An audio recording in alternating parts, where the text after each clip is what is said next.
grandmother led me out of the basement and up to my room.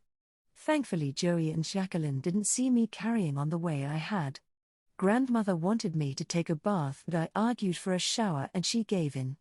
It was a quick shower, after which she helped me get diapered and dressed. She was pulling out a pair of corduroys from the armoire as I was zipping up my onesie. "No, not those, they are too small," I told her. She replaced them, pulled out a pair of black jeans and held them up for approval. "How about these?" she asked. I nodded my head. "Yeah, those are good."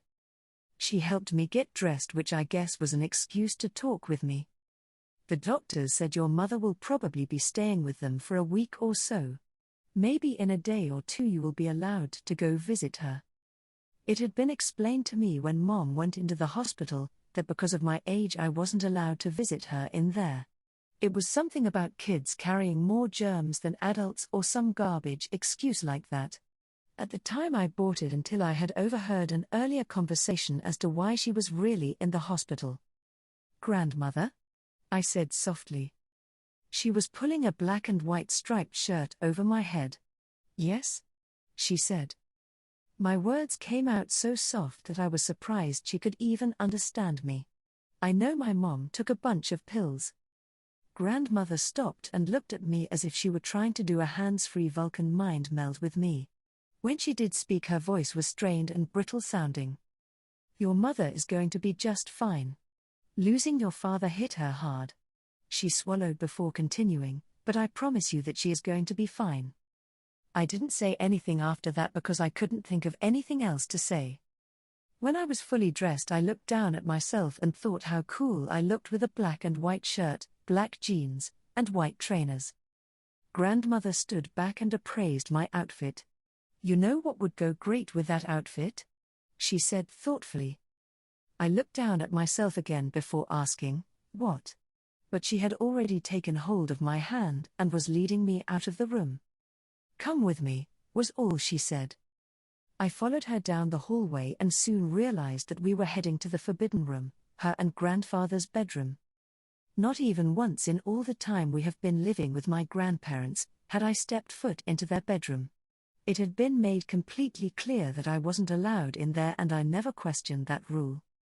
When we reached the door and grandmother opened it, I stopped in my tracks and pulled my hand free from her grasp. I didn't even attempt to look inside but purposefully stayed a couple steps back. "Alvin, come in here a minute." From inside. After the way I had been warned to stay out of there, I guess I'd imaged it to be something totally amazing or something top secret. Like maybe my grandparents were really Russian spies and their bedroom was where they hid all their high-tech spy surveillance stuff.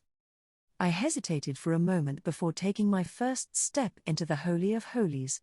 As I walked in, I felt disappointed because not only was it void of technical spy gear, it was completely unamazing.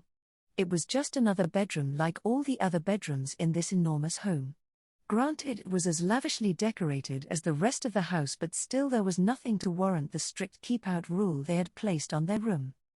At first grandmother seemed to have vanished, but then she emerged from a walk-in closet carrying a belt.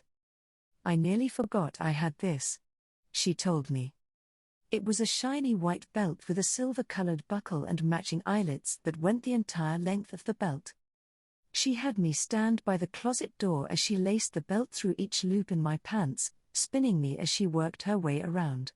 When finished, she pulled me into the walk-in closet, which was huge and had me stand before the largest gold-framed mirror I've ever seen in my life. "Wow," I exclaimed softly, not at my reflection but at the overwhelming size of the mirror.